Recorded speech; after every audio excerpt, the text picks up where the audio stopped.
एक गांव में एक रोहन नाम का एक व्यक्ति रहता था। रोहन की पत्नी का नाम पायल था। पायल दिखने में बहुत ज़्यादा खूबसूरत थी और साथ ही साथ बहुत ज़्यादा अय्याश भी थी। एक दिन पायल अपने पति रोहन से जाकर बोलती है, ओ जी, मुझे अभी 25,000 रुपये चाहिए। उर्मिला, ये कैसी बात कर रही हो? तुम्हें पता है ना, मेरी महीने की सैलरी 15,000 रुपये है, तो मैं तुम्हें 25,000 रुपये कहाँ से ला कर दूंगा? मैं वो सब नहीं जानती हूँ। उर्मिला ने अपने लिए 25,000 रुपये का हार खरीदा है, मैं भी हार खरीदूंगी। पायल, तुम्हें पता भी है उर्मिला के पति 1 लाख रुपए महीने के कमाते हैं, तो जाकर वो 25,000 रुपये के हार खरीदी है। मैं 15,000 रुपये कमाता हूँ। तुम भी 1-2 हजार का कोई हार देख लो अपने लिए। इस बात को सुनकर उर्मिला बहुत ज़्यादा गुस्से में आ जाती है और बोलती है, हाँ, मेरी तो किस्मत फूट गई है जो तुम्हारे जैसे व्यक्ति से मेरी शादी हो गई। ना तो तुम मेरे शौक पूरा कर सकते हो और ना ही ढंग से खिला पिला सकते हो, तो तुम शादी क्यों किए मेरे से? पायल अपने पति की बिल्कुल भी इज्जत नहीं करती थी। पायल अपने पति को बुरा भला कहने लगती है। कुछ दिन बाद पायल मार्केट से अपने घर जा रही होती है। तभी उसे एक लड़का दिखाई देता है। उस लड़के के पास पायल जाके रुक जाती है। असल में वो लड़का कोई और नहीं बल्कि पायल के कॉलेज का फ्रेंड रहता है। और तभी पायल उससे बोलती है, अरे अनिल, तुम अचानक यहाँ? हाँ पायल, तुम्हें तो पता ही है, मेरे पिताजी बहुत बड़े बिजनेसमैन थे और आजकल उन्हीं का कारोबार मैं संभाल रहा हूँ। इसी शहर में मेरे पिताजी का बहुत बड़ा कंपनी भी है, उसी कंपनी का सर्वे करने आया हुआ था। तुम्हारा बढ़िया है अनिल। और बताओ, शादी वादी की है कि नहीं? अरे पायल, अभी कहाँ, अभी तक तो कोई लड़की ही मुझे पसंद नहीं आई। ऐसे पसंद आएगी तो शादी कर लूँगा। चलो, तुम्हारा तो बढ़िया है, तुम तो सेटल हो गए। और बताओ पायल, तुम आजकल क्या कर रही हो और तुम्हारे पति क्या करते हैं? मेरा क्या अनिल, मैं तो हाउसवाइफ बन के रह गई हूँ। और मेरे पति के बारे में तो पूछो मत। वो तो एक नंबर का कंजूस आदमी है। एक तो खुद तो 15,000 रुपये महीने कमाता है, ऊपर से मेरे शौक भी पूरा नहीं कर पाता।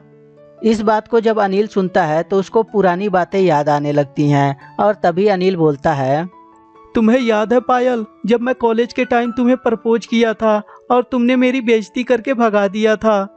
सच पूछो अनिल, तो मुझे भी बहुत बुरा लगा था। मैं ये सोचने लगी थी कि मैंने कहाँ से कहाँ तुम्हें मना कर दिया। अगर जो तुम्हें मना नहीं की होती तो आज मैं तुम्हारी पत्नी होती और तुम्हारे साथ अच्छे से रहती। इस बात को जब अनिल सुनता है तो उसके मन में लड्डू फूटने लगते हैं और वो सोचने लगता है कि आज भी पायल मुझसे बहुत प्यार करती है। और तभी अनिल पायल से बोलता है, तो पायल, अभी भी कहाँ देर हुई है? आज भी मैं तुमसे उतना ही प्यार करता हूँ जितना पहले प्यार करता था, और आज भी मैं तुम्हें दिल में बसा के रखता हूँ। इस बात को जब पायल सुनती है तो बहुत ज़्यादा खुश हो जाती है और सोचने लगती है, मेरा पति तो एक नंबर का कंजूस व्यक्ति है, वो तो मेरे शौक भी पूरा नहीं कर पाता। एक अनिल है जिसके पास बहुत सारे पैसे हैं, अगर जो मेरी शादी इससे हो जाए तो मैं तो रानी बन के रहूँगी। और यह सोचकर पायल बोलती है, मैं मानती हूँ अनिल कि तुम मुझसे प्यार करते हो, लेकिन क्या तुम अब मुझसे शादी करोगे? क्यों नहीं पायल, मैं आज भी तुमसे उतना ही प्यार करता हूँ जितना करता था, और तुमसे शादी करना तो मेरा सपना था। और ऐसे भी सामने से जब प्रपोजल आए तो कौन तुम्हें देखकर मना करेगा? ठीक है अनिल, कल हम लोग यहीं मिलेंगे और तब तक मैं अपने पति से भी बात कर लूँगी कि मैं उसके साथ अब बिल्कुल भी नहीं रहना चाहती और मैं तुम्हारे साथ रहना चाहती हूँ। और यह बोलकर पायल अपने घर चली आती है। आने के बाद अपने पति से बोलती है, मेरी एक बात कान खोल के सुन लीजिए। आप तो मेरे शौक पूरा कर नहीं सकते और ना ही मुझे ढंग से खिला पिला सकते हैं, तो इसलिए मैं अपने कॉलेज के फ्रेंड है जो अनिल, उससे मैं शादी करने जा रही हूँ। मैं आशा करती हूँ कि आप बीच में रुकावट नहीं बनेंगे। रोहन जब इस बात को सुनता है तो उसके पैरों तले जमीन खिसक जाती है और रोहन सोचने लगता है कि मेरी पत्नी पागल हो गई है क्या, ये कैसी बात कर रही है। और तभी रोहन बोलता है, पायल, ये कैसी बात कर रही हो तुम क्या शादी विवाह को गुड्डा गुड्डी की खेल समझ रही हो?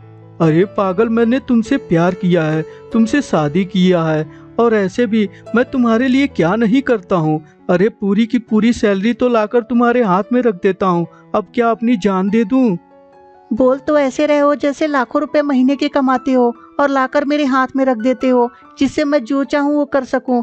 हेलो मिस्टर, 15,000 रुपये ला के देते हो, उसमें से 10,000 रुपये तो घर का राशन पताई में चल जाता है और 5,000 रुपया बचता है, वो भी तुम इधर उधर करके ख़त्म ही कर देते हो। तो मेरे हाथ में क्या घंटा देते हो तुम? रोहन जब पायल की ये बातें सुनता है तो रोहन समझ जाता है कि पायल मुझसे बहुत दूर जा चुकी है, और तभी रोहन पायल से बोलता है, मैं अब क्या ही कर सकता हूँ पायल, मैं जितना करना था वो तो कर ही रहा हूँ। ठीक है, तुम्हें कहीं और खुशी मिल रही है तो इसमें मैं क्या कर सकता हूँ, तुम जा सकती हो पायल।